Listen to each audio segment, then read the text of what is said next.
A very good evening to one and all. I'm Riddhi, Assistant Professor at the Department of Communicative English, Asutosh College.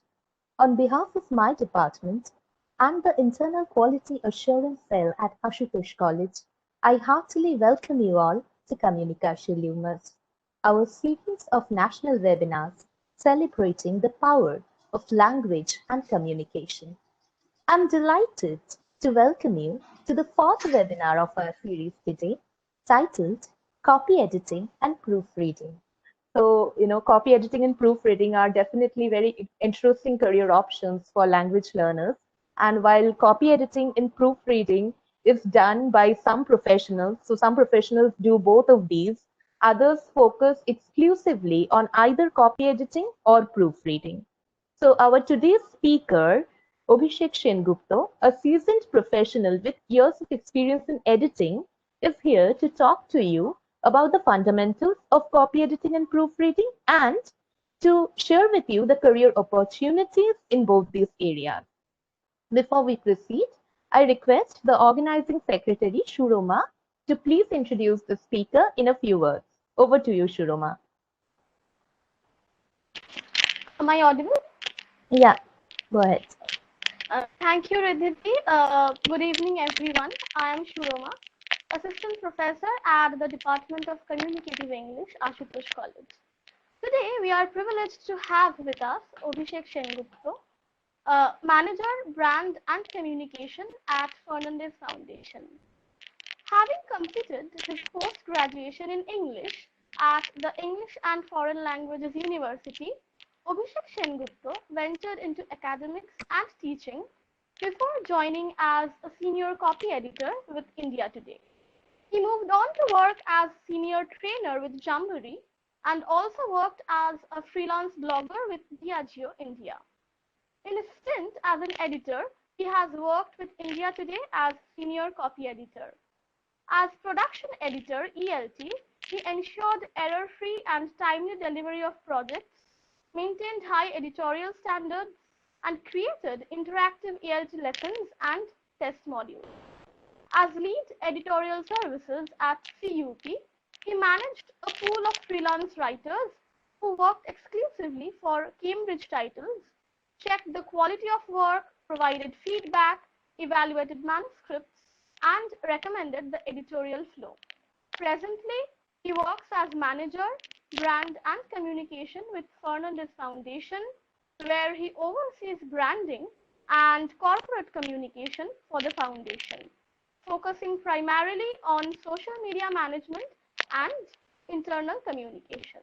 On behalf of our department, I would like to thank you so much, sir, for being with us here today, and we are really excited to listen to you. Over to you, sir. Okay, so we'll start with copy editing. Now, copy editing and proofreading, if you see, they're very closely related. So when you talk about the publishing industry, copy editing and proofreading, they work hand in hand.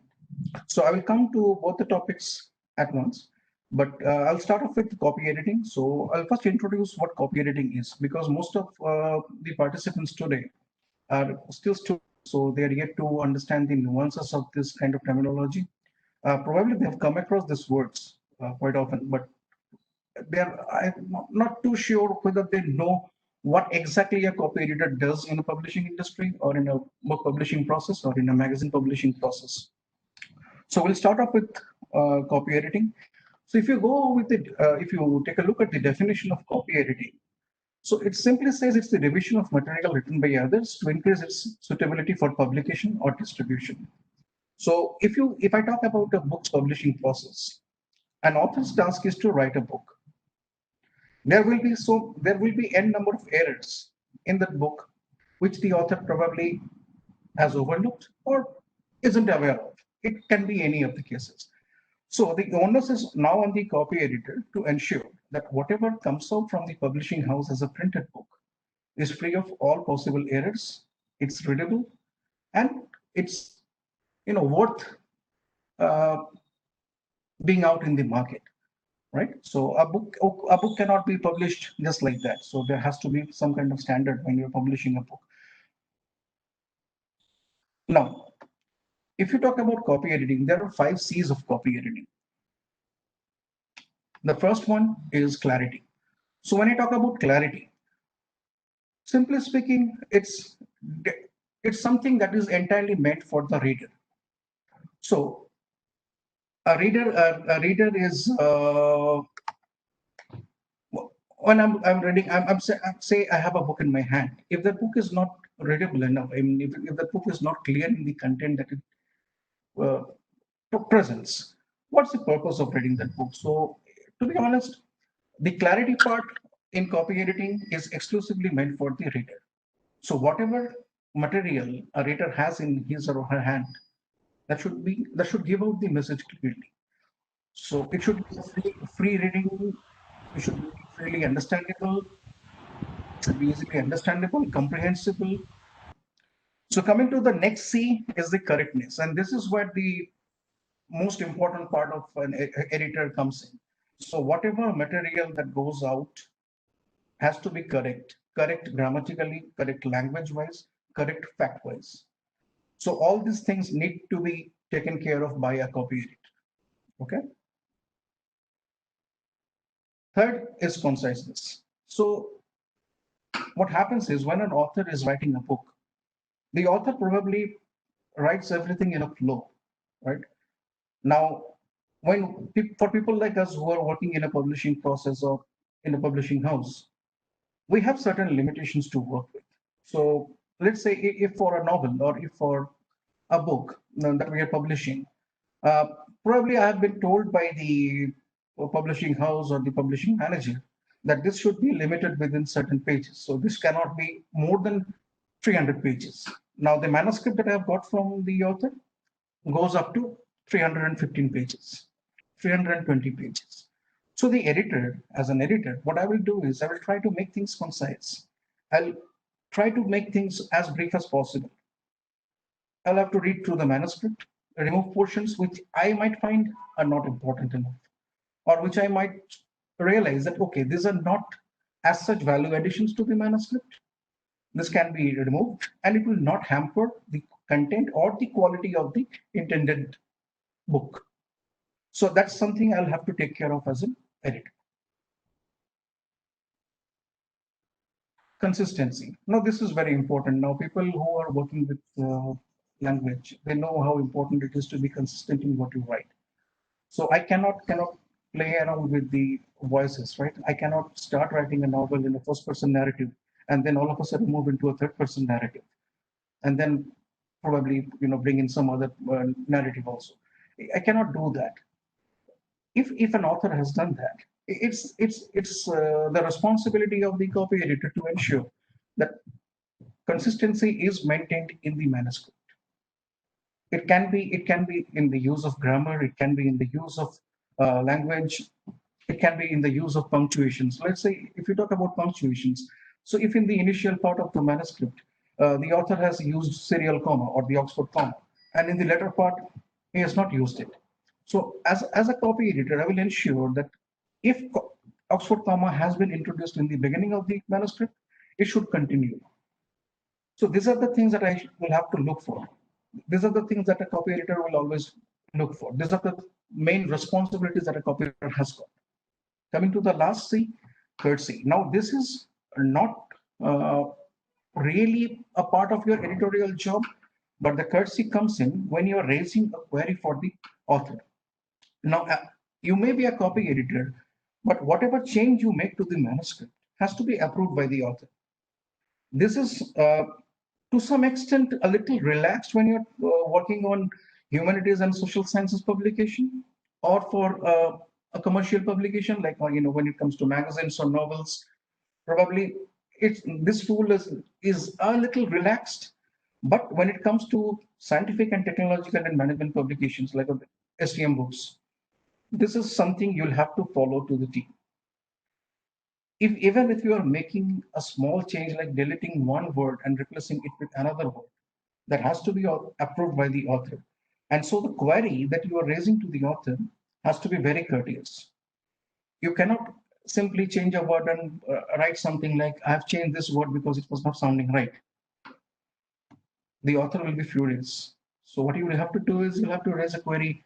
Uh, Going through the manuscript, I found probably this word is a better usage here, and or instead of what you have used, please approve or please suggest.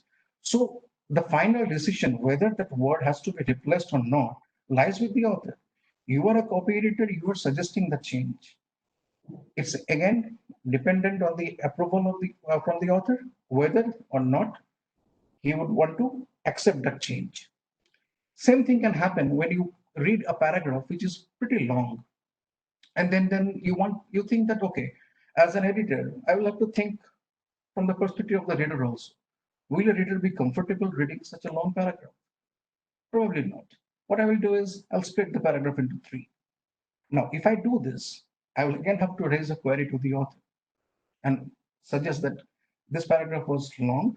It was a difficult read, so I didn't reduce it, rather, I split the paragraph into three for making it more readable, for making it more concise, making it more reader friendly.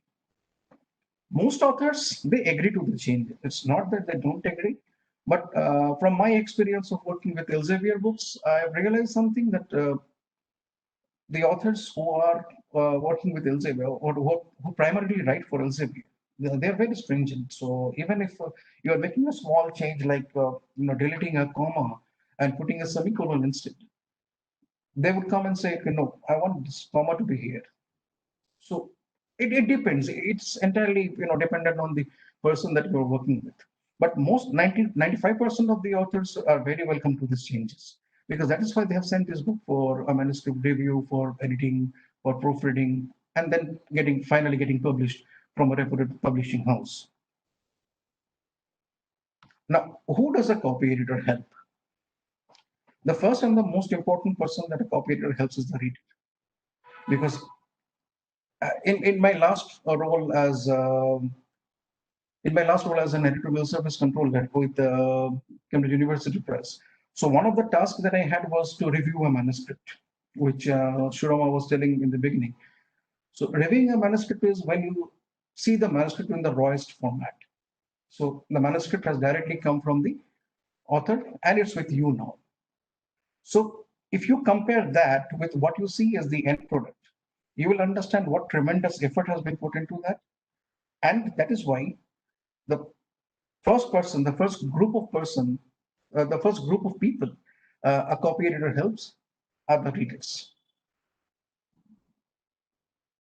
The next group is the publisher, right?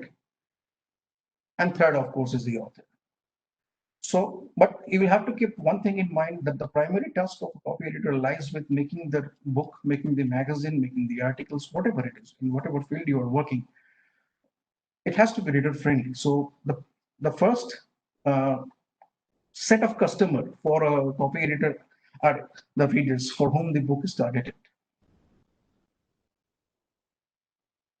Now, there are different levels of copy editing, right?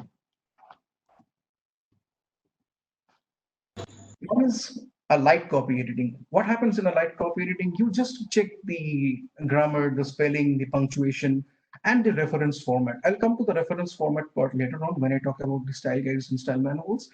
But in this level, in a light editing, it's like a very overview kind of an editing. You just go through the basic grammatical changes, the punctuations, the language errors, if any.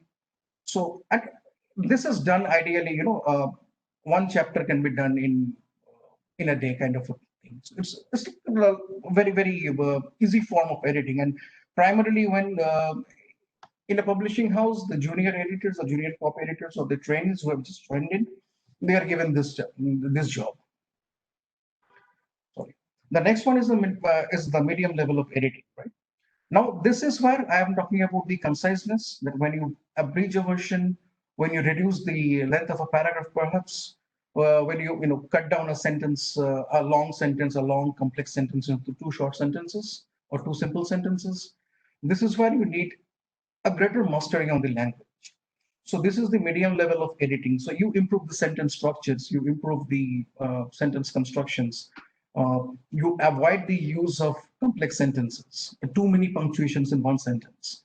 You'll find many native authors have this problem. Probably, I would not be biased, but the authors in UK are very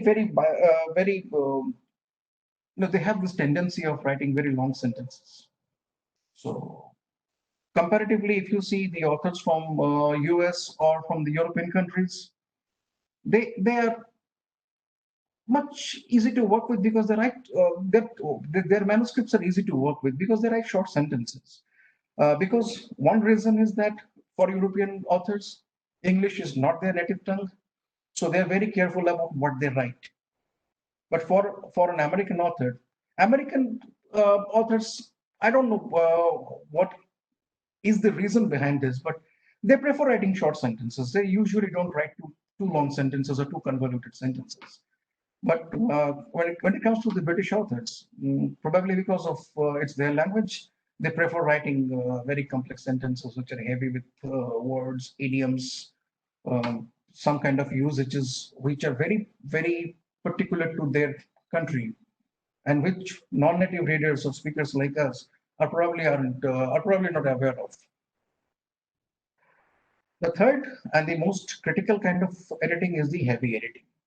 Now, this is like where you can actually make modification to the manuscript. You can rewrite a part of the manuscript. And this is done only by the senior editors. This is also when I come to the later stage of the presentation, you will find I've said something about, I'll say something about developmental editing. So what happens is like someone who is an expert in a particular field. Like if I say there is a book on history which is going to be published by Cambridge, and there is one historian who is working as a developmental editor for Cambridge. That person would probably suggest that okay, this is what they have written, this is what the author has written. This can be better said in this way. So that person will ask the editor or himself will remove that part, rewrite that entire paragraph or a part of the chapter, and send it to the main author for his or her approval. So this involves a lot of skill.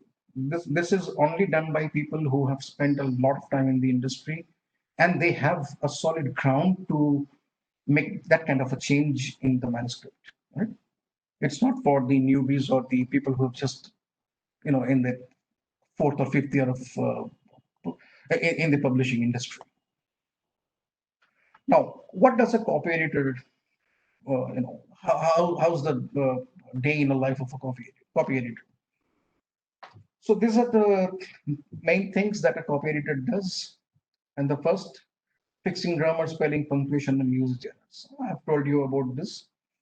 Ensuring adherence to the specified style and format. Now, when I talk about a specified style and format, now there are certain internationally accepted style guides. A publishing house can either opt any of those style guides for their publishing, or there are some publishing houses who have their own standards, own manuals, and they work on that. Now, it is again the responsibility of a copy editor to ensure that whatever is being done with the manuscript adheres to the standard or the norms that are set by the publishing manual or the guideline that they are following, right? Now, checking the language for clarity, consciousness, and coherence. This is something I have told you in the beginning itself. Avoid usage of idioms to help the non-native readers. Now, I told you that the first set of customers that a copy editor caters to are the readers, and it's please mute the microphones. So it's quite possible that an English author uh, may use some phrases which are not so common outside their country, something that I was telling you just beforehand. So if something like that comes up in a manuscript, it might be very difficult for a non-native reader like me or many of us to understand what it means. Now, will that serve the purpose of the book? If I'm reading a book and I don't understand what is being said there, or if I'm reading a chapter in a book and I don't understand half of the things that are being said because it's very idiomatic, they're using too many references which are understood only by a certain group of people, it makes no sense to me. Same thing happens when you are working with a scientific journal, because there are journals which are meant, there are scientific journals which are meant for the students, which are meant for um, people who are not yet scientists, who are just in the beginning of their career. So if I start using jargons, if I start using too much of technical terms, it might get difficult. So a copy editor would try to simplify many of those things, of course, with the approval of the author. But the responsibility again lies with the copy editor to ensure that the reader is not left clueless while reading something that has come from a publishing house. It may be a magazine, it may be a book, a chapter in a book, whatever it is. The reader should be very clear about what that person is reading, right? Now, cross-checking facts and logics. This is very important. What happens is mostly it doesn't happen with scientific journals, but what happens with the humanities and social science and other commercial magazines or books that are published, sometimes the author probably puts in something on the manuscript which he has heard of, quote unquote, heard of, right? So, or something that is he has written is based on a popular perception. But while editing, you probably have a doubt on the validity of that whole thing. At that point of time, it's very important for you to do a fact check. You'll have to do the fact check. You'll have to understand, or you'll have to logically comprehend what the author is saying. Is it correct or not? And if there is any kind of fallacy, if there is any kind of gap in the fact and what is being written in the book, you as a copy editor, you will have to mark that to the author that this is what happens. So probably it might happen. It sometimes it's like an inadvertent error also. Because I can tell you from my personal experience. So there was one book which I was editing when I was with Cambridge, and it was a history book, and it spoke about the Sepoy Mutiny in India, and instead of 1857, they put it as 1847. So I, being the editor, I had to flag that to the authors, giving him the reference from a creditable source. Of course, there every publishing house will have a list of credible sources which they refer to. Wikipedia is not one of them, of course, and so the they will check for the source and they will give the source. Okay, as per this document, the Sepoy Mutiny took place in 1857 and not in 1847. I've corrected it. Please approve. So that's how you raise a query. This is sorted. So, but it's very important that whenever you have a doubt about the validity of something that has been said in the manuscript, you should fact check that. You should check for the fact. Now, providing instructions and insights for typesetters. Now, not demeaning any job role or not demeaning anyone's skill sets. Typesetters are people who don't know much about the editorial process or the proofreading process. They have a set pattern, set guideline to work with. A typesetter has been told, you see, this is a book. This will be the print layout. There will be, okay, the margin will be of 1 inch each on its side, right? And there will be, the line spacing will be 1 point. The paragraph will be not, indented to the right. You can have it like that. They will typeset it accordingly and send it for printing. They don't go into the details of whether that is needed or not. So sometimes it is advisable that the copy editor actually leaves a note for the typesetter, because the author may not have indented a paragraph where it was needed. The author may not have given the necessary gap between two paragraphs. Right? So it's quite possible. So the copy editor will leave that note because the copy editor will not add that gap there. And even if the copy editor adds that gap or adds a spacing there, it might happen in any of the subsequent process that again gets back to the original shape. it's quite possible, and it happens.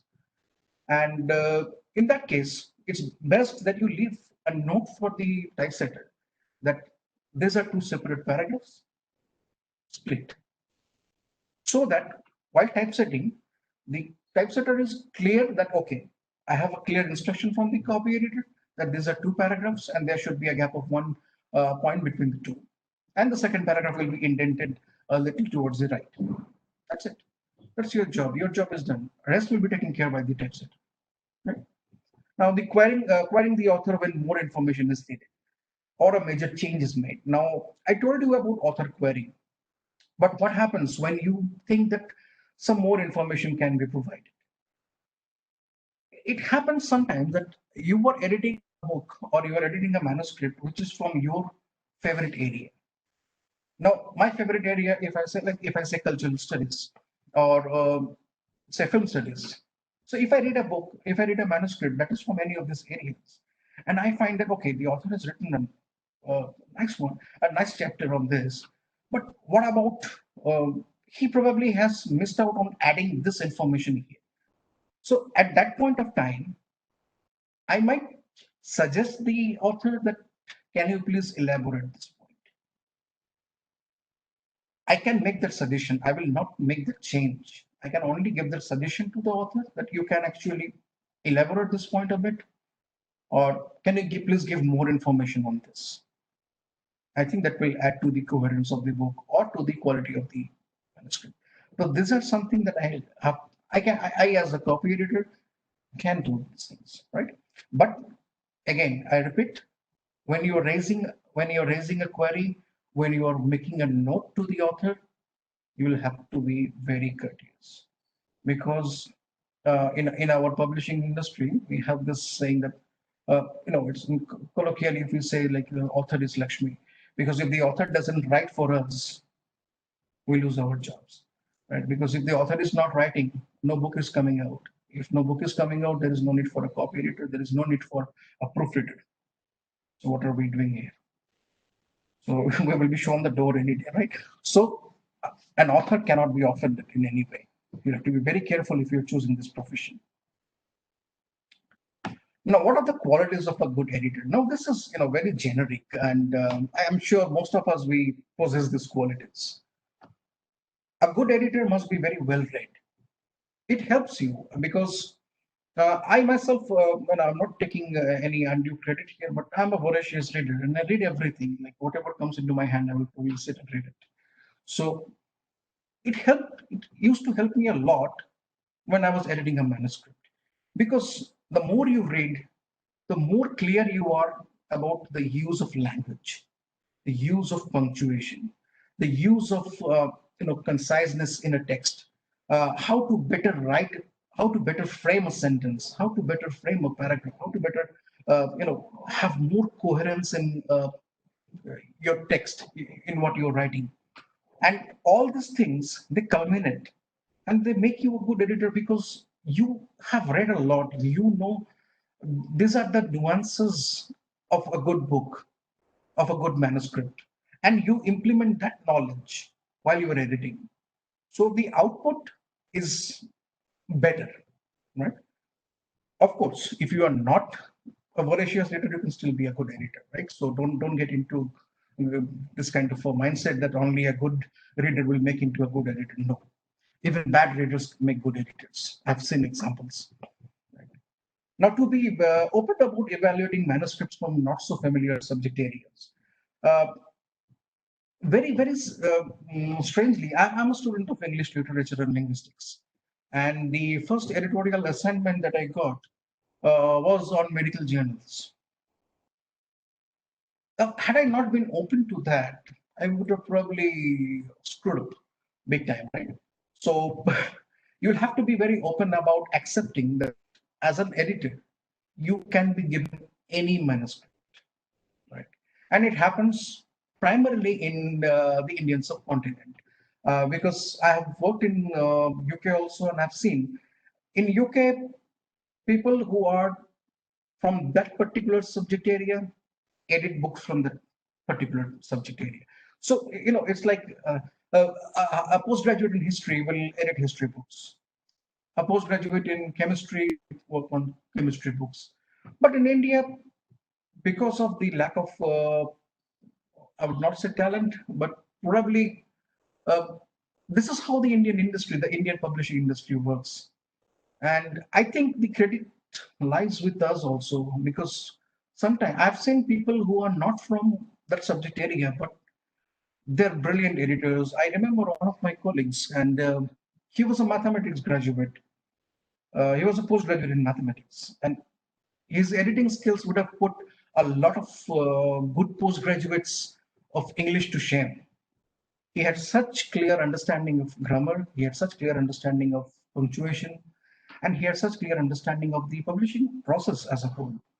So, of course, that kind of openness should be with you. That I will not confine myself to editing manuscripts only from my subject area. That will limit your scope as an editor. Now, third point is that having a keen sense of judgment about what is important. So I was telling you a few minutes back, right? When you are reading a manuscript and you feel that this paragraph can be shortened a bit. Now, how do you take that call? That which part, which sentence can you eliminate from the paragraph? If you are trying to make something concise, how do you do that? So you will have to have that sense of judgment where you understand that this part is not that important and deleting this portion will not impact the overall meaning of the sentence or the paragraph. This will not impact the intended you know, message from the author. That this is what the author wants to convey. And even if I remove this part, it still makes sense. It still conveys. Of course, again, I repeat, whatever change you make has to be approved by the author. But this kind of judgment has to be taken by the copy editor in the editing stage. So you will have to have that sense of judgment with you, right? Fourth point, and this is very important. I've seen this like there are many copy editors who talk about the books that they are working on to someone outside the process, right? And that's actually breaching the contract that you have signed with the organization. There is a non-disclosure agreement that you sign. Whenever you take up a job with any publishing house, there is a non-disclosure agreement. Because see, for laymen or for people outside the publishing industry, they're probably not aware of the kind of competition that is running between the publishing houses or running among the publishing houses, right? So two publishers, let's say A and B, they're working on the same subject areas. Now, I worked with A. I got a manuscript from one author which is talking about some new development in the field of, say, nuclear science. I go and blurt about that to my friend who works with publisher B. The news goes out. Publisher B also starts working on a similar topic, a similar book. And probably they manage to rope in an author who is more popular or who is more knowledgeable, if I can be polite with you. So what happens now when the two books come out, publisher B, they make a fortune out of the book. Publisher A is only left with lollipops in their hand. So that probably is not what any publisher would want to see. So it's very important that a copy editor or anyone as such working in the publishing industry maintains secrecy about what books they are working on, what projects they have in hand, which if you're working with a vendor publishing house, a vendor publishing house is one who takes the job from other major publishing houses. They have a team of editors, proofreaders, typesetters. They do the job. It's like an outsourcing kind of a thing. So especially for the vendors, they should be very secretive about the kind of projects they get in from the clients. So these are the things that a copy editor has to maintain. Next point, be very detail oriented. Now, when you start off a career in copy editing, you'll probably, you know, let go a lot of things. You'll find, okay, this is not important. Okay, this I can overlook. But as you make a progress in your career, as you spend more time in the industry, you'll understand that this change is coming into you, right? And you become very detail oriented. So whenever you read something, you just don't, skim through it. You actually scan it. You go through every minor details of the manuscript. And I tell you, it's a bad habit that you develop as an editor. That once you have been an editor for a long time, you can't read a text normally anymore. So what happens to me? I mean, and sometimes my wife gets pissed off with this. So if I'm reading a newspaper, I'll take, maybe I'll not name the newspaper, a very popular newspaper in India, which functions almost as a tabloid. And you take a copy of that newspaper and you start reading, and you find, no, no, no, this is not right. You have to put a comma here. It makes more sense. No, why did they abruptly end the sentence here? They could have added one more word here. Oh, this is not where you put a semicolon. This is not a place to put a semicolon. So you become that kind of a finicky person, right? And this comes because you have been detail oriented. Everything that you do as a copy editor needs absolute attention towards the details. Right? So be very careful if you're choosing this profession in your future, you'll have to be very detail oriented. Now, understanding the entire publishing process. This is not an immediate requirement for a copy editor, but once you start spending more time in the industry, which is true for any industry, you understand the process, that how a manuscript is selected, how a manuscript comes to the evaluation process, how the level of copy editing is decided, all what are the next stages, what kind of typesetting will be done, what will happen after it's typeset, will that be an XML conversion or an HTML conversion, whatever it is. These are all complex terms which will not make much sense to a lot of people at this point of time. But once you start spending time in the industry, you will realize that, okay, you now have a clear idea of this is how the publishing industry works. This is how the publishing process of a book is. Because before getting into publishing industry, I had no clue. Right? For me, a book was something that I could pick up from a store or buy online. But once I became a part of the publishing industry, I realized what a humongous process, what a humongous process is involved behind the publishing of a book. Right? Now, understand the sensitivity associated with languages. This is one of the most important things that a copy editor should keep in mind. Now, there are words that are offensive words. An author probably may, or an author may not be aware of the implication of that word because an author doesn't know who the reader is going to be. So, not trying to be offensive with this example, but if as an author I have used the term Negro or nigger in my book, right, and that book is probably read by a black person, someone in the world, that one word can be extremely offensive for that person, right? And you understand because if you are reading the history, the black movement and every it's a long history, and that particular term is definitely not a kind word to use. It's very outrightly offensive. So as a copy editor, when you come across something like that, it's going to be your responsibility to remove that word immediately, replace it with a word which is not offensive. You'll have, and that will involve some kind of research. So replace that word, tell the author why you have changed that word, and probably explain to him in a line or two that what kind of impact this language might have on the reader. You're changing this word. Then again, as I said, in 95% of the cases, the author will accept that change, right?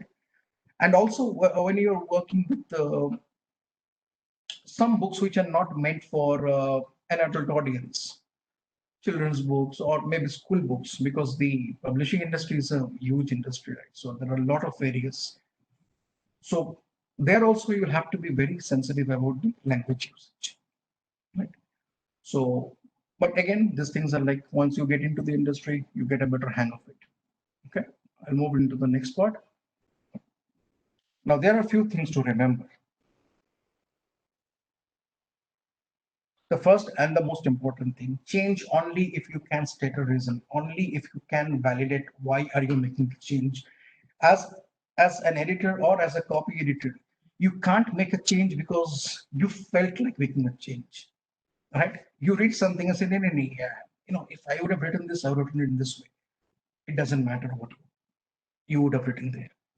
What matters is, can you substantiate that change? Can you, give reasons for that? Why are you making the change? If you can't give a reason, don't change it, right? Next point, do not overcopy it. Sometimes it's a tendency that, I feel like changing everything that I'm reading. But that makes no sense when you are a part of the publishing industry. Copy editing at one point should stop. If there is no need to copy edit, don't copy edit. Of course, do not overcopy it because that offends the author. You think about from an author's perspective, or say from a very general perspective, that you've written something and you take it to your teacher, and your teacher starts correcting everything in whatever you've written. No, no, no, no, no, no. This is not the word. No, this is not the right punctuation here. No, you can write it like this. No, you can write it like this. No, you can write it like this. How will you feel as an author? Same thing happens to the authors, and authors are very sensitive people. So if you ever join the publishing industry, and if you ever get a chance to interact with the authors, you'll understand they're very sensitive people and they take everything to their heart. So even if you make a small change, there are authors, I have seen such authors, they will be very upset, and they will try to pursue you. But why do you need to change this? This is fine. I mean, we use this quite often. But again, you are the copy editor. It's your judgment that you will have to use. But keep this in mind, do not overcopy it. Now check if you are doubtful. I've told you about the factual corrections and the fact checking part, right? So whenever you have a doubt, it can be a doubt about a fact, doubt about something that the author has written, or doubt about a particular word usage or a grammatical usage. So whenever you have a doubt, please check, right? Do not trust your instincts. Your instincts can actually tell you that, okay, something is amiss with this one, but what is amiss? You'll have to do some research. So when you join a publishing house, as I told you earlier, you will be given a set of references that you can always refer to, right? And from there, you will probably find an query. Now, always review a manuscript more than once. So if you are reviewing a manuscript and you are very confident that you can do very good editing in the first go, you are wrong. Check this yourself. Take up any article, any random article, right? Start editing it. Wait for half an hour. Look at that article again, and you will find you will make more changes to that. So that is the advantage of reviewing a manuscript more than once. You can't get it right at first go. Sometimes we do that, and that is when we have to finish something in a very short deadline, and we really don't have much time to review a manuscript. But that's like one in a thousand kind of a case, right? So be very, very cautious when you get into this profession. Now, keep learning new things. This is true for every profession, so I will not really generalize this as a copy editorial kind of thing. But the fact is, like, when you start learning new things, um, they help you in multiple ways. And like I actually found new interest in science and mathematics when I started editing scientific journals, and that's one personal change that I have experienced. And most importantly, enjoy what you are doing, because if you get bored as an editor, I'm sorry to say, your career is probably over. You can't get bored in doing what you are paid for, right? So you have to keep yourself interested. You'll have to keep yourself engaged, and you have to enjoy what you are doing. Now, as I told you about the certain style guides, now these are the most common style guides which are in the market right now, which are internationally accepted. The first one is the Chicago Manual of Style, the AMA Manual of Style, the American Medical Association, the Modern Language Association Style Sheet, the APA Style Guide, and Butcher's Copyediting Manual. Butcher's again is a very Cambridge specific manual, so you will not find this manual being used in many other publishing houses. This is a very Cambridge specific. So most of the Cambridge books that you see, okay, they follow the Butcher's manual, but the rest all are internationally accepted. They are the standards. Right? They are being followed in humanities books, in social science books, in uh, scientific and technical books, everything, right? Now, one, as I told you, like, the copywriter's task is to make things more readable for the readers, or make things more, make a text better for the reader. So I remembered one example which was given to us in our philology classes when I was doing my graduation. And I'm sorry if I get this example wrong, because I couldn't find this anywhere. Um, this is probably in Otto Jesperson's book, but I'm sorry if I get this quote incorrect, right? So I'll apologize in the beginning. So probably I'm not wrong, but so this is one line by Samuel Johnson. So he said that sitting on the green carpet part of the fragrant liquor drawn from the herbs of China. So to which William Wordsworth, he said, he could have simply said, sitting on the grass had tea. So, just to add some humor, this is what an editor does, right? So instead of reading such a long sentence and sitting on the green carpet part of the fragrant liquor drawn from the herbs of China, so simply you can say sitting on the grass at tea. The meaning is not changed. The wording has, but makes more readable and makes it easy for the reader to understand. Now, coming to the next part, what is proofreading? I saw someone just raised a question like, what is the difference between copywriting and proofreading? You'll get to know now. So, correction of typographical and other errors in written material before it is published or distributed. Now, proofreading happens after copywriting is done. I told you in the beginning that proofreaders and copywriters, they work very closely in a publishing industry. So once the copy editing has been completed, the editing process has been completed for a manuscript, it goes for a proofreading stage. And what it does, it checks for the typographical and other errors. And when I go into the next set of slides, you'll understand that what exactly is the difference between a copy editor and a proofreader. But again, a not so classic example, right? So why is it important to proofread things? Take a look at this sentence, right?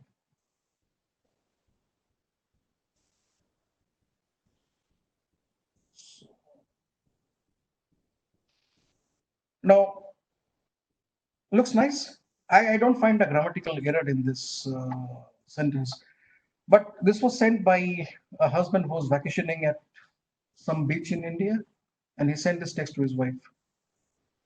But he wanted to send this one.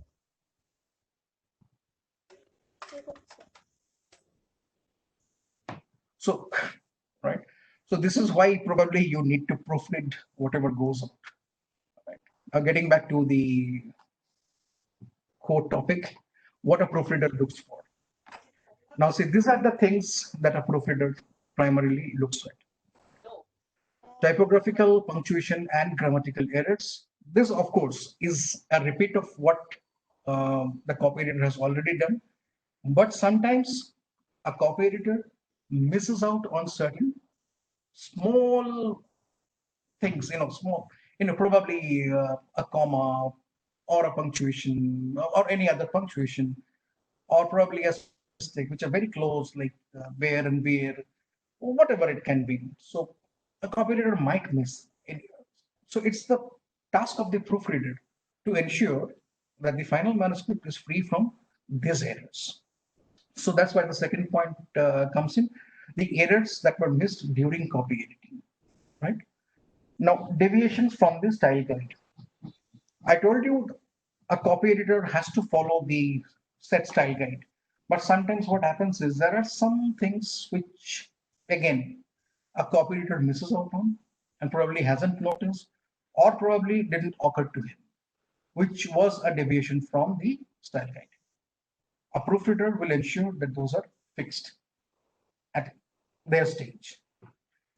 Missing page numbers, headers, and footers, and editorial inconsistencies. Now, editorial inconsistencies, when I say this, it might happen like in one chapter, the editor probably missed out on adding,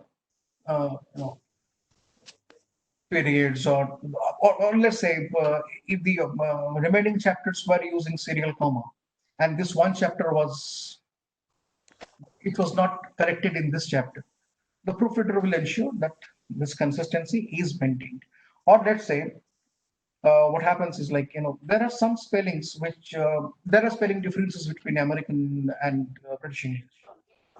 So probably the author has written the book with British English, following all the British spellings, but in one chapter he has probably used a couple of American spellings.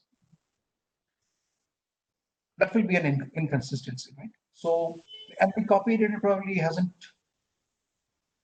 looked at it that deeply. He has probably missed out on that. The proofreader will fix this. Missing page numbers, headers, and footers. So these are the small details that probably a copywriter doesn't look at. These are fixed at the proofreader's level. Now, random single lines in the beginning or ending of a page. Now, this is something I'm sure you have seen in many books. Uh, I think in mostly in storybooks and novels, and there you can find which are not from a very good publisher, a very good publishing house.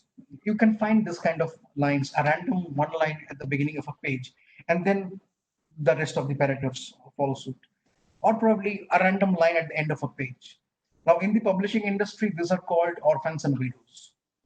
I don't know why this name came and from where this terms came in, but and that's the lingo which is used. So the one that is at the top, one single line, a stray line on the top of the page, that's called a widow, and a stray line at the bottom of the page is called an orphan. I don't know how this came in. I have problems with using these terms also. So, but that's how it is. So a proofreader will ensure that those lines actually move into where they belong, right? Cross references again. These are something that you find strewn across the text, mostly in scientific journals, and each cross reference actually refers you to the connects you to the main reference that is at the end of a book. So a proofreader will check whether the numbering is correct, right? So if I'm saying cross reference 7 and 8, that should actually take me to the right reference in the end of the book, at the end of to reference number 7 and 8. So these are the things that you will probably find a proofreader doing these things. Now again, types of proofreading. So it's of two types. One is a compared. So this is when a proofreader is working on a second edition or a third edition or a fourth edition of a book. So if a proofreader is working on the second edition of a book, that proofreader will compare that to the first edition of the book to see the changes, right? So that's called a compared proofreading. And the non-compared is when you're working on a fresh book. Now, like good editors, good proofreaders should have some skills, right? A good proofreader should have a good memory, because it's not always possible to remember to refer to the proofreading symbols. So you can do a Google search on the proofreading symbols, which are still used in some traditional publishing house. Mostly, the new age publishers are doing away with these symbols, but it's not possible for a proofreader, to refer to the list of symbols every time. So a great memory will, a proofreader should remember which symbol to use for what kind of change. So if there is a spelling error, which sign to be used. If there is a paragraph shift, if there is a paragraph change, if there is an insertion, uh, which is the symbol that should be used, right? A keen eye for details. This is true for both an editor and a proofreader. A thorough understanding of grammar and punctuation rules. Again, something that echoes with what a good editor should be doing, right? Even a proofreader. Now, there is, I don't know, there is this understanding, or there is this popular myth that a proofreader is like a little undervalued in the publishing industry, and an editor is someone who holds more weight. It's not true, right? If you look at a good publishing house, a proofreader and a copy editor, they're equally respected, right? They're equally respected. They both of them are doing a collective job, and their roles actually sync with each other, right? Another thing that a good proofreader should have is a lot of patience.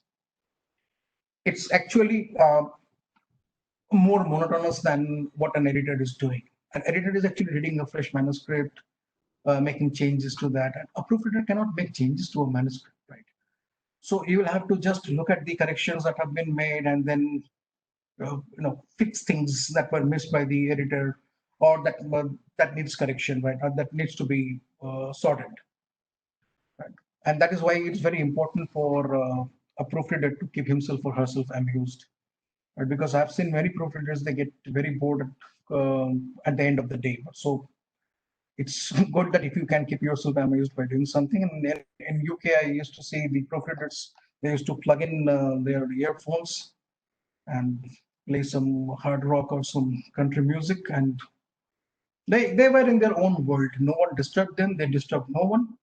They kept themselves amused, and at the end of the day, they would finish their job, submit the manuscript, and go home happily, right?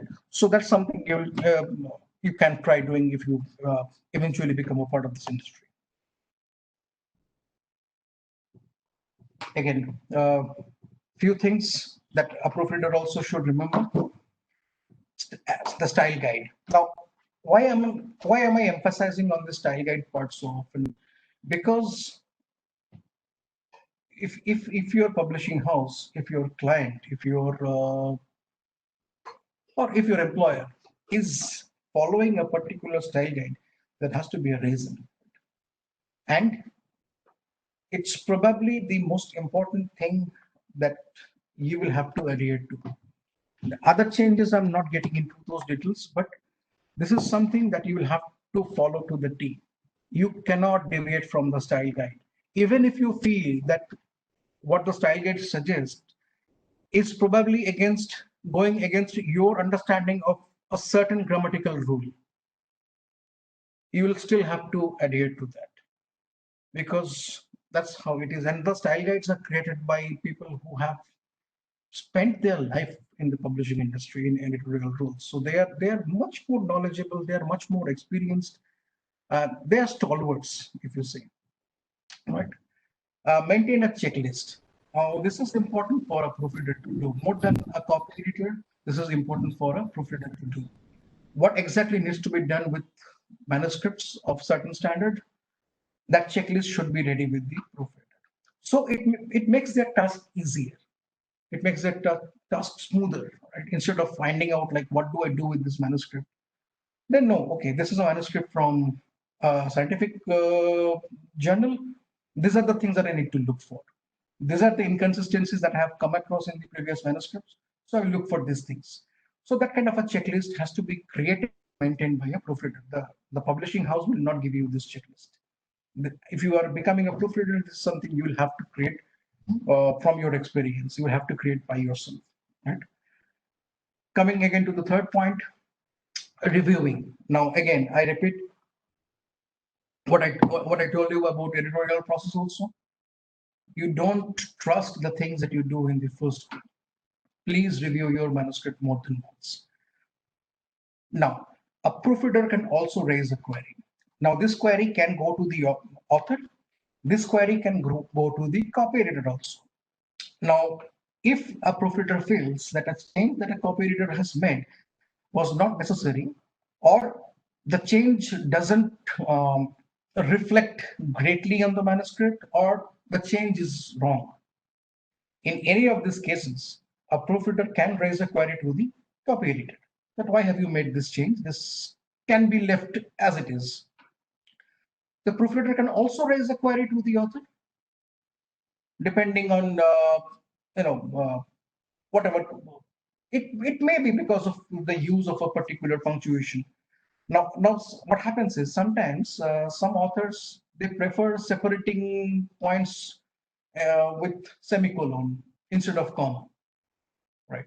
So if a proofreader feels that that actually is hampering the flow of the sentence or the readability of the text in any way, they might suggest that okay, instead of using a semicolon, you can use a comma. It still makes sense. But usually it doesn't happen because these things are taken care of by the editor, right?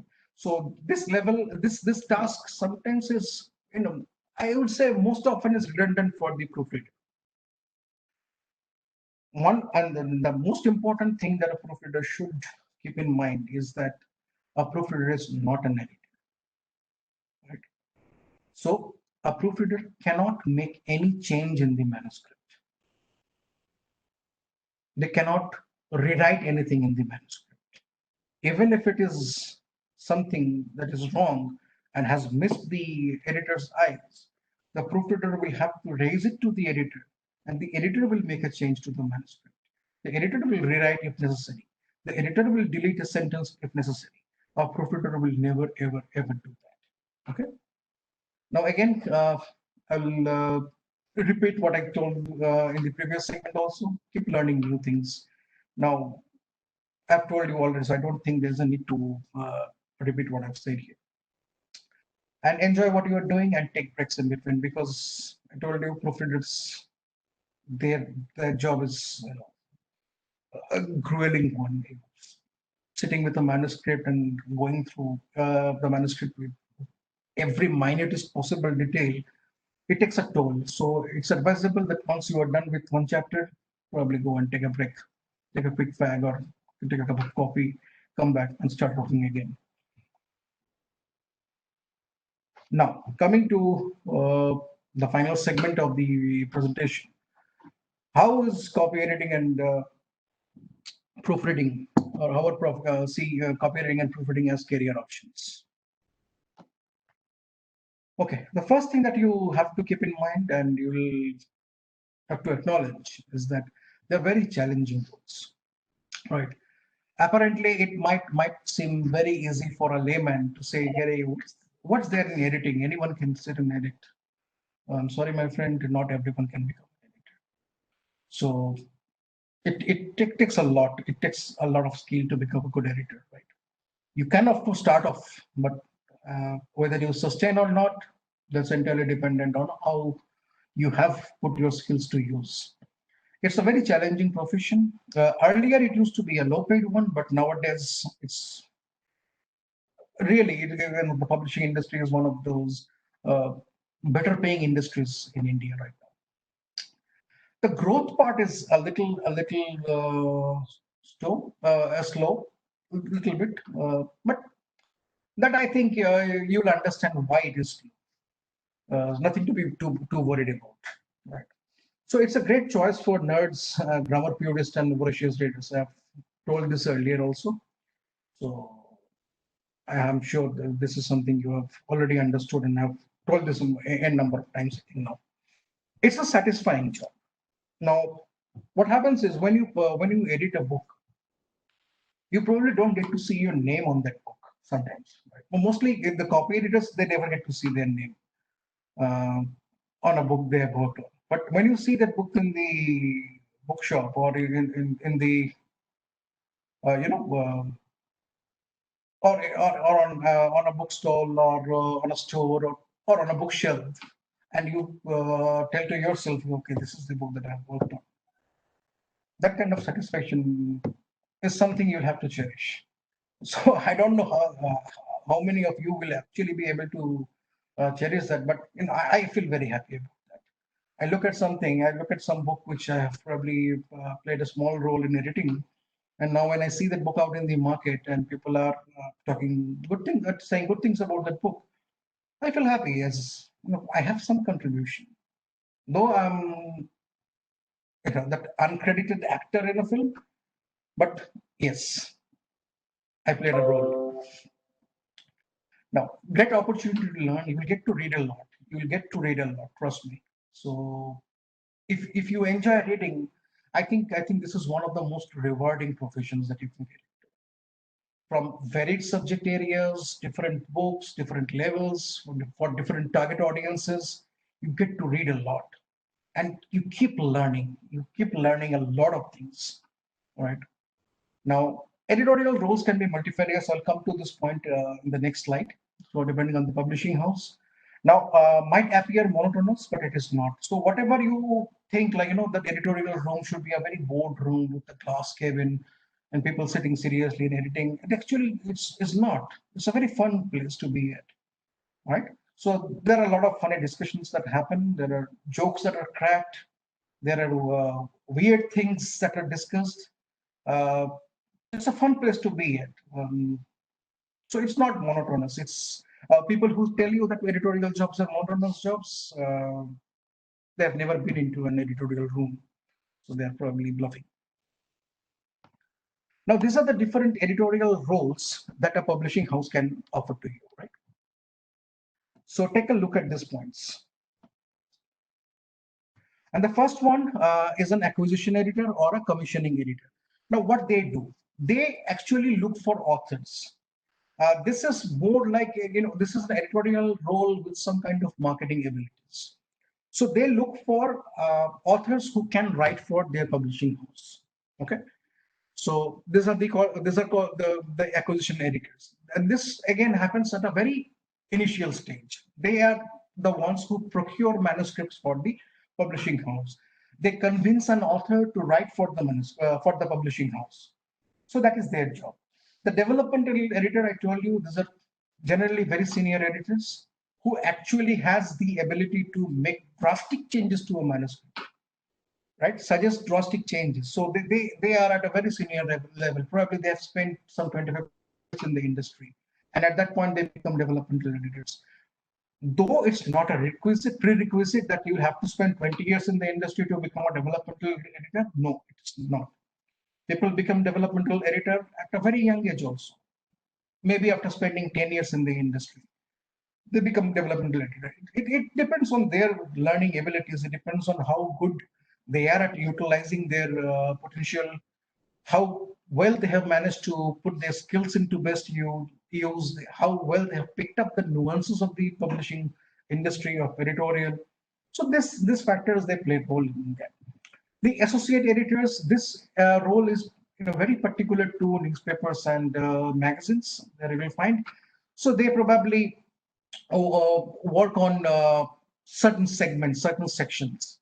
So you will find someone working on only political news, someone working on only fashion, someone working only on music. They work on this particular departments or particular areas of specialty. The copy I've told you, they are probably the backbone of a publishing industry.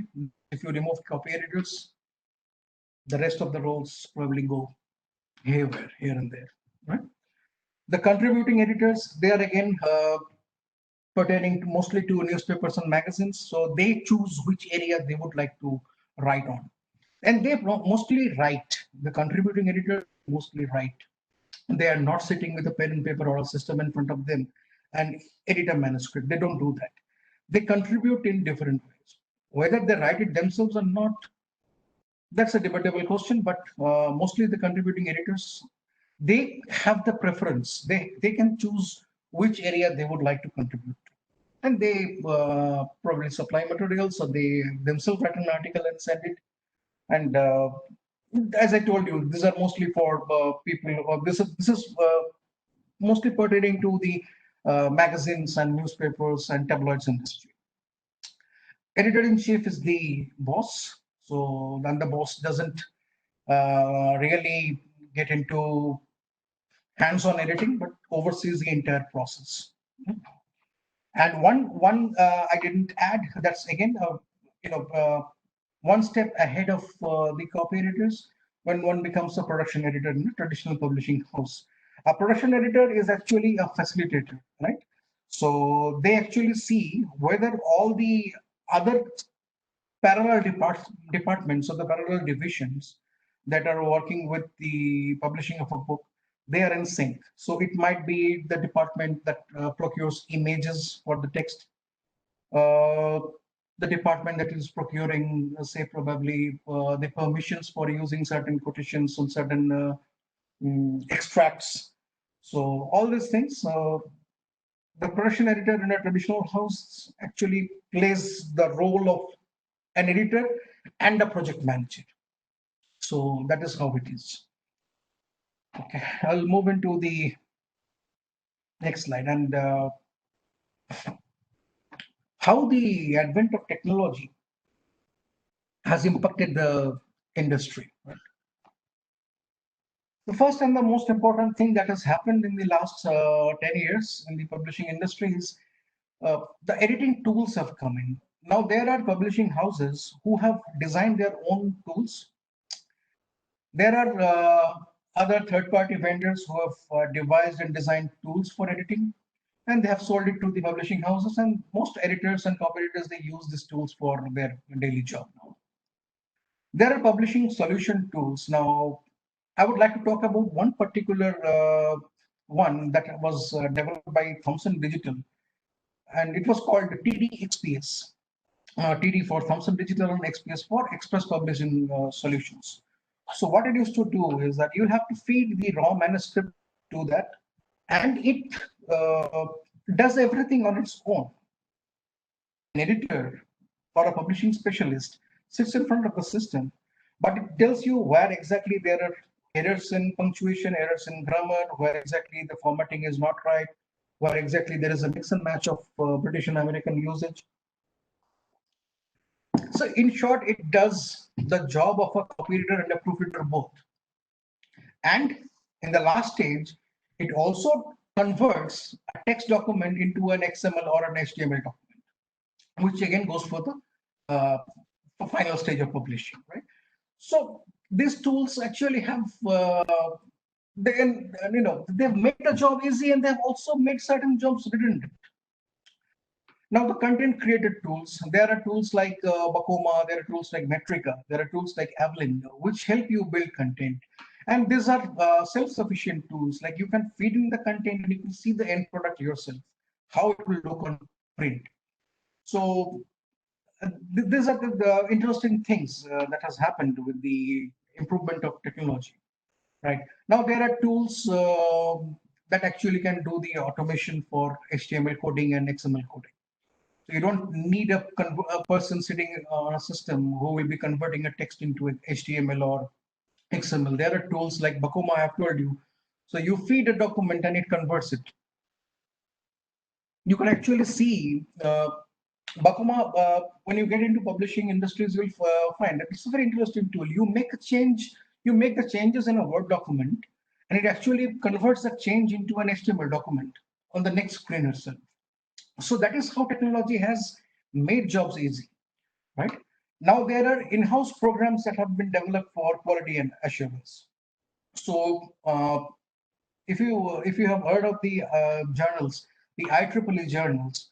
So IEEE journals, they have a software which they send to their vendors, and once the editing process is completed, they run that edited document in the tool in their software, and it tells you, it highlights all the errors that a copy editor has missed out on, or something, that still needs to be fixed as per the standards set by IEEE journals. So these are the things that these are the good things that have happened with the advent of technology.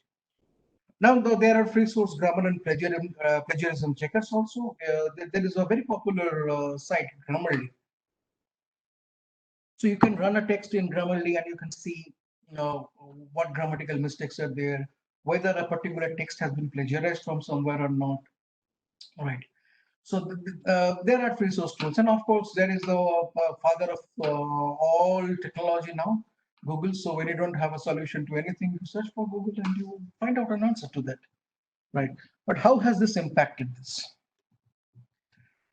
The impact that we have seen and we have faced is that the gap between the roles of a copyeditor and a proofreader has now become very small.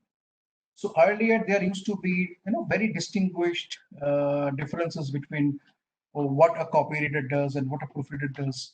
Now with so many tools coming into place and so much of technology coming into place, these roles have somehow become one. They've merged, and the gap has come down, right? And as with any technological advancement, the human interaction or the human intervention comes down, right? So earlier, where say 20 editors or 20 proofreaders are needed for one particular project, now probably I can do with 15 people. So I needed a person for XML conversion or HTML conversion, but I can do it in a tool. So human intervention, the manual intervention has come down. And this has actually resulted in a one role fits in kind of a culture, uh, which you'll find that there are some companies, I think Thomson Reuters, and there are some companies, they don't hire editors or copy editors. All they look for are people who are called publishing specialists. So they do everything, right? So they are given the software, they're given the tools, and they actually there's a combination of the roles of a copyeditor and a proofreader and an HTML or an XML converter. Now, when you are dependent too much on this kind of tools and this kind of softwares, I think the dependence on your own knowledge comes down a bit, and this is my opinion. You can of course agree to disagree with on that, and you can have a different opinion also. So the point is that I feel that as I told you earlier in the presentation also, that an editor should be well read, should be uh, you know well should have a knowledge about a lot of things. So sometimes depending too much on technology, it kills that instinct in you. You know that why do I need to read something? Why do I need to read the entire Chicago Manual of Style, which is 800 pages long? I can go to Google and search for how do I make this change following the Chicago Manual of Style, and it gives you some 4,000 results on that. But I know I think I'm a little old school to this editorial skills, and I feel that this is a little detrimental to the kind of role that you have. Now, this has resulted in a dip in the editorial quality. Um, a lot of people might disagree to what I'm saying right now, and people in the industry also, they might not completely agree. But I'm being very honest when I say that if I see the editorial quality of the present breed of copy editors who are coming in, and the one that I have started working with, I see a lot of difference in the quality, right? So, and I personally believe, as someone who has spent a lot of time in the publishing industry, this shouldn't happen. The editors, the copy editors has to maintain a standard, and that is what they are paid for. If you know it or if you don't know it, editors are one of the highest paid people in the publishing industry. To be very honest with you and to be very blunt with you. So you are not paid well just like that, right? So there is a level of expectation, and you will have to match up to that. Now, deep in sales of printed books and increased popularity of ebooks, I'm seeing a lot of people, carrying Kindle in their hands, so it can hold 10,000 books. I think so, if I'm not wrong. But again, I'm an old school person, and I prefer reading a printed book over reading something on Kindle. And so, but the deep of publishing book, the printed books have come down. This every single publisher will agree to this. If someone is denying it, they're probably living in a fool's paradise. Every single industry, every single publishing house is facing this problem, right? there has been a serious dip in the sale of books. Right? So what happens when you have more ebooks coming out in the market?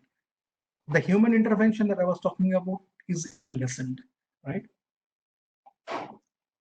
But will this be detrimental, or will this be the factor that will limit you when you want to join this industry?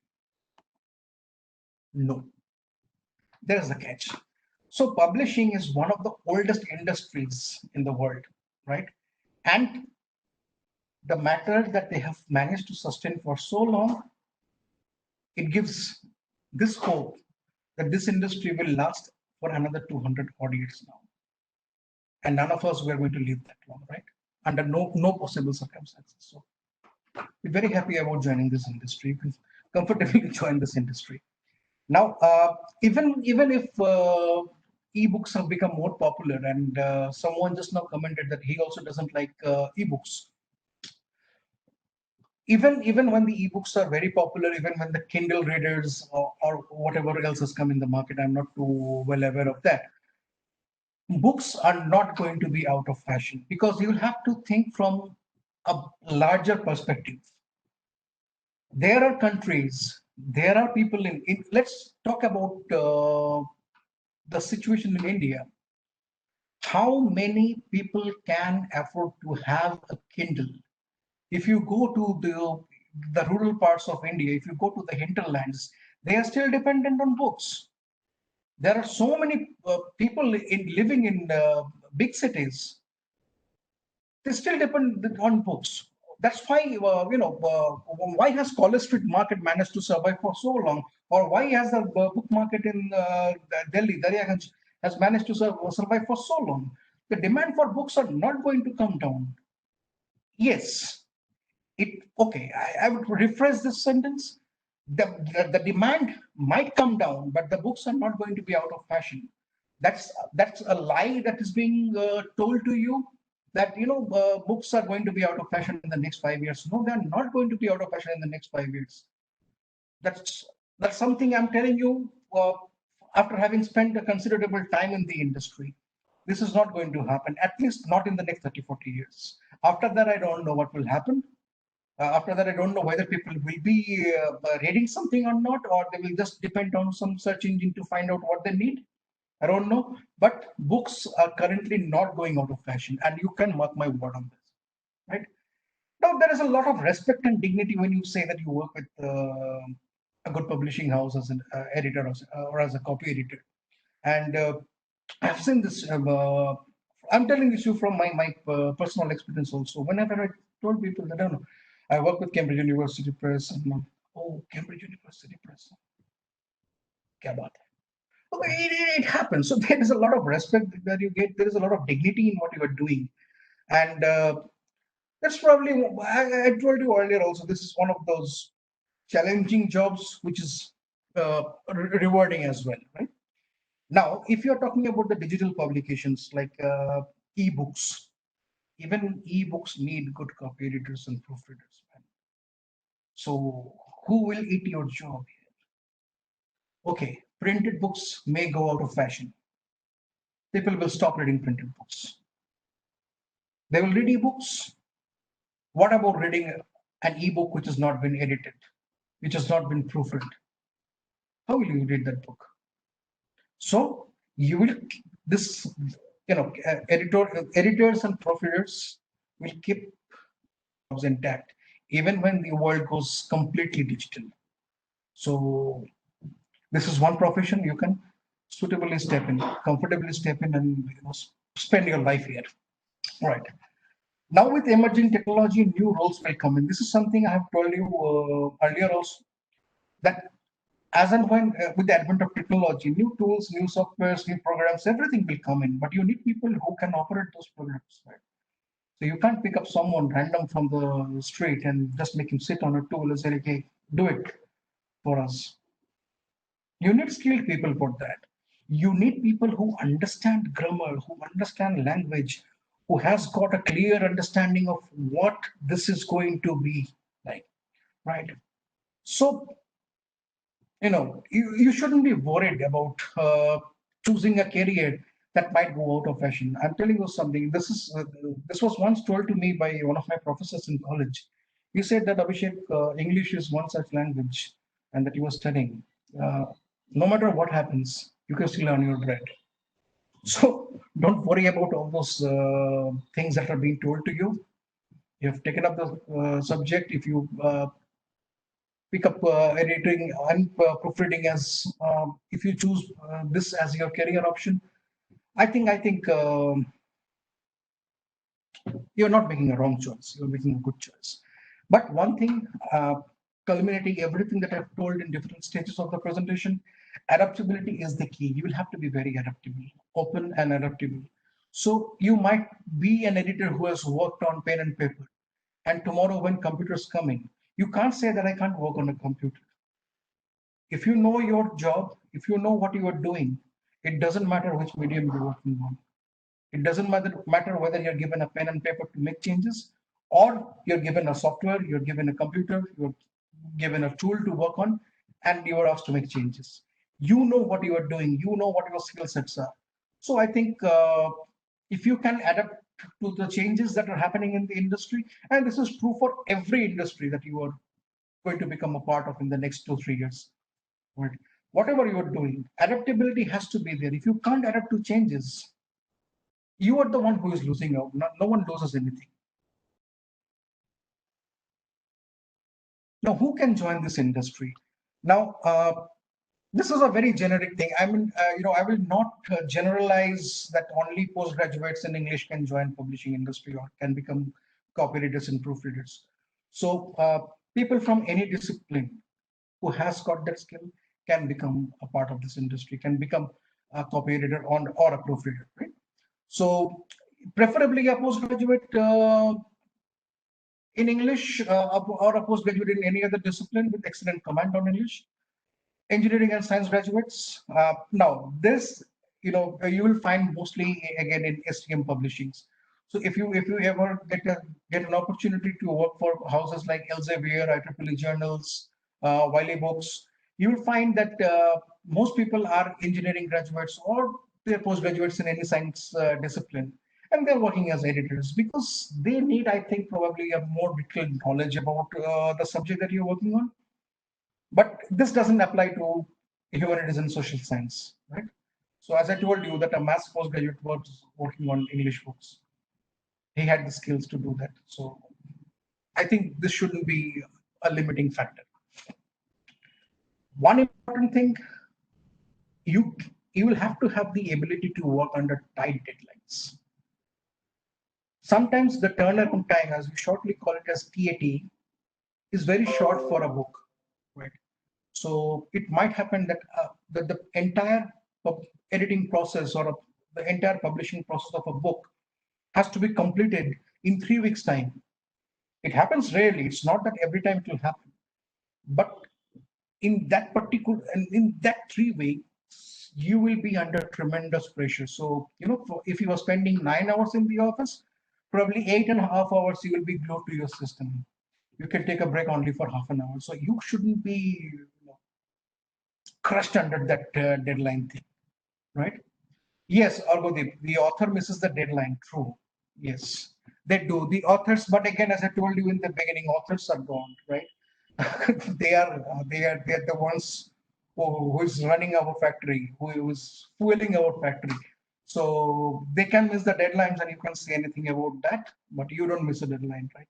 So you will have to finish whatever is assigned to you under a tight deadline. So you'll have to have this ability in you if you want to become a good editor or a good proofreader. The ability to handle pressure. Sometimes it actually gets onto your nerves, but again, if you are working as a professional, no, you can't be. You'll have to come out of this mold of being a student or being a fresh graduate when you start working. It takes time. It takes 3 4 months, 6 months to adjust to the changes that happen in your life. Then, but I'm sure all of you have this ability that at one point you can, come out of that skin and get into a new skin.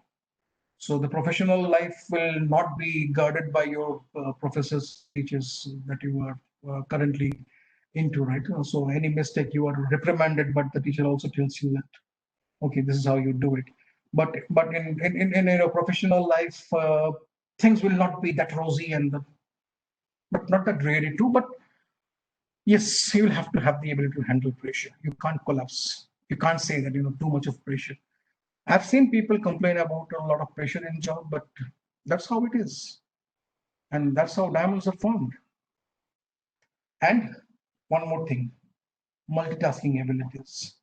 This again, not this is not an inherent quality in everyone.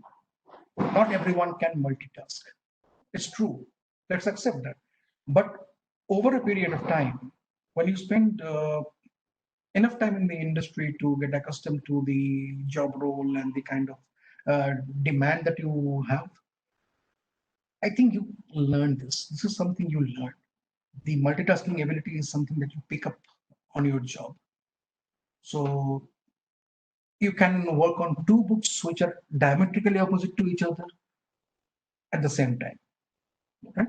So you can actually, listen to music, work on a critical book, make a cup of coffee for yourself. That's also multitasking. So that's something you will learn with age. We are into the old leagues, so we have picked up things. You can also. Now, to end, I will have a quote here, and I want you to have a look at this quote now. Right?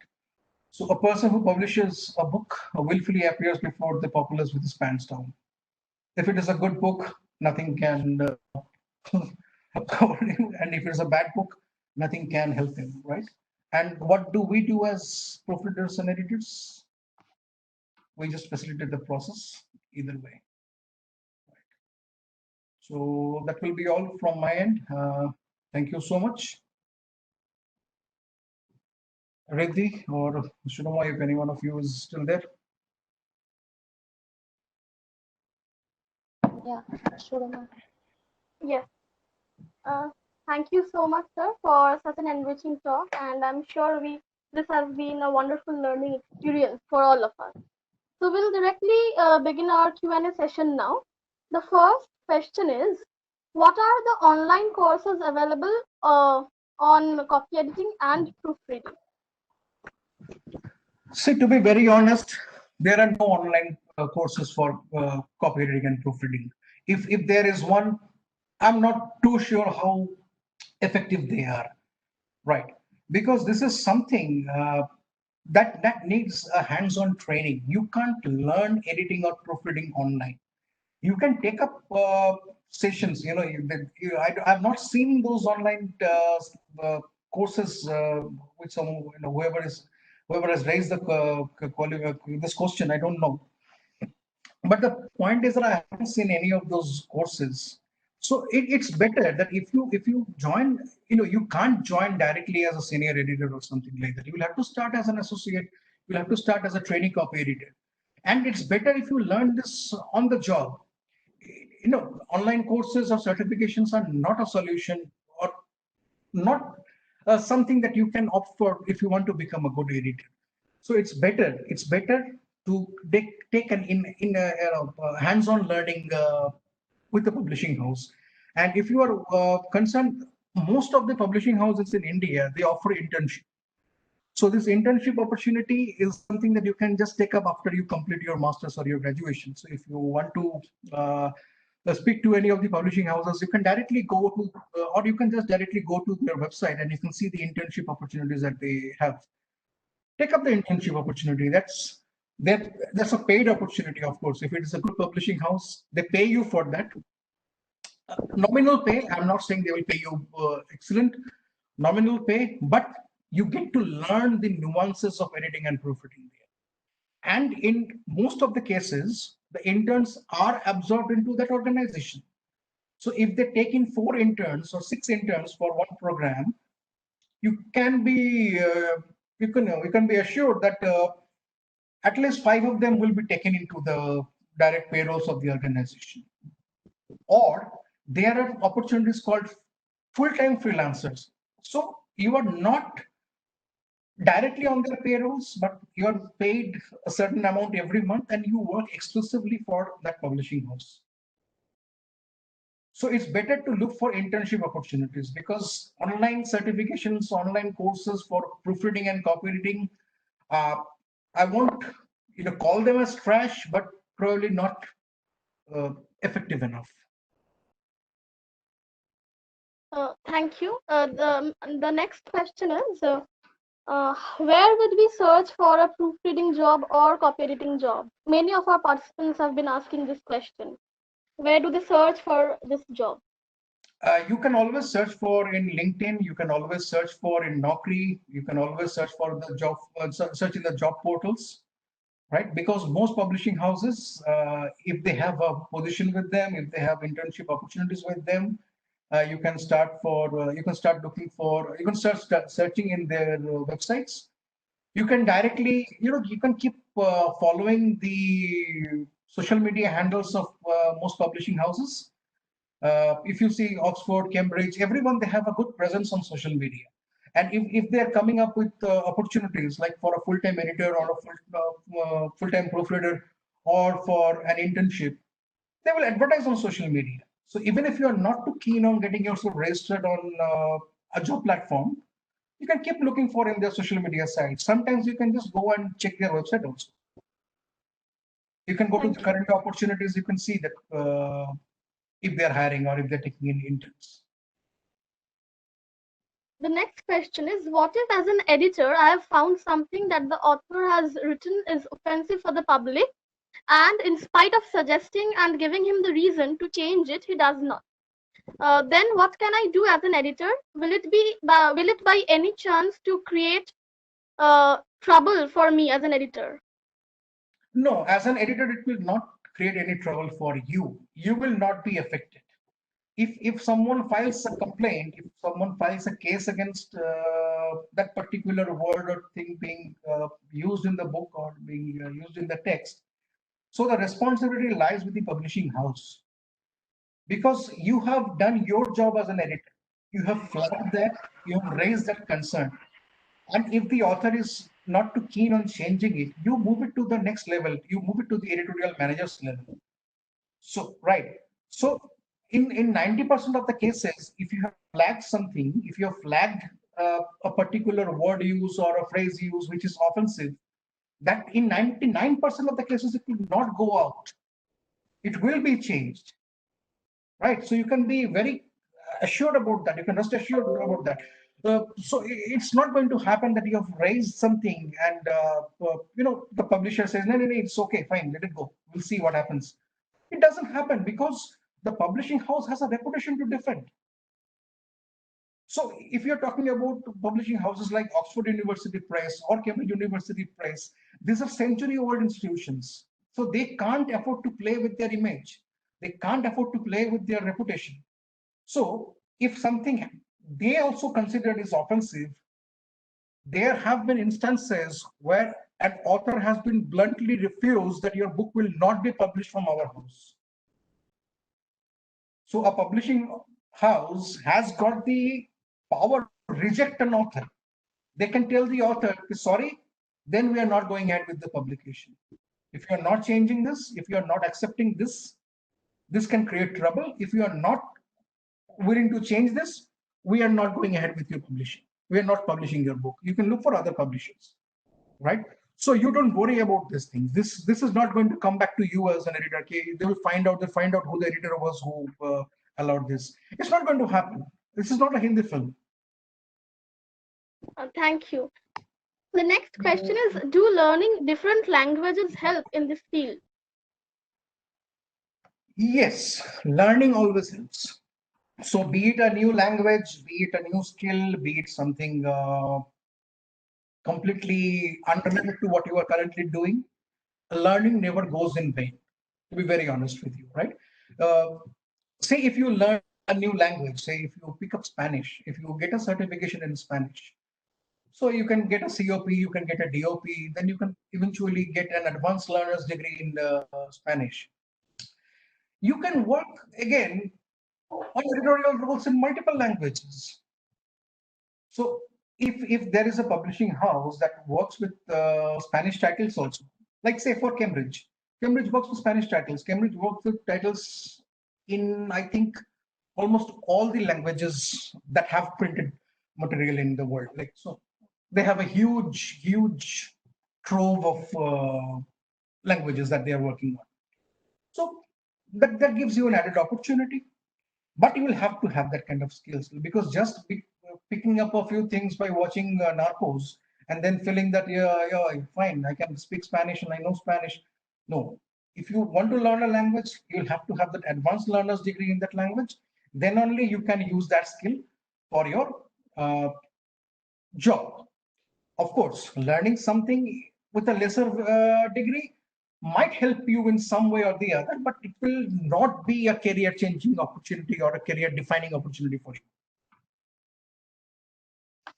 Thank you. Our participants have a lot of questions, but we have been able to address only some of them due to paucity of time. Now, before we sign off, I would like to request Tripurari Bokshi Kobida to please give the vote of thanks. Thank you, Shurama. Thank you, Riddhi. On behalf of the entire organizing committee, once again, I would like to thank our esteemed speaker, Abhishek Sengupta, for finding the time for us despite his busy schedule. I also thank our college authorities, Vice Principal, Vasa, IQAC coordinator, our teachers, staff, students of Asutosh College, and all our volunteers who have supported us throughout the program, without whom this would have never been possible. I also give thank each and everyone in the audience for being with us here today. Your overwhelming response to this webinar makes us feel proud. Thank you all. Stay well, stay healthy.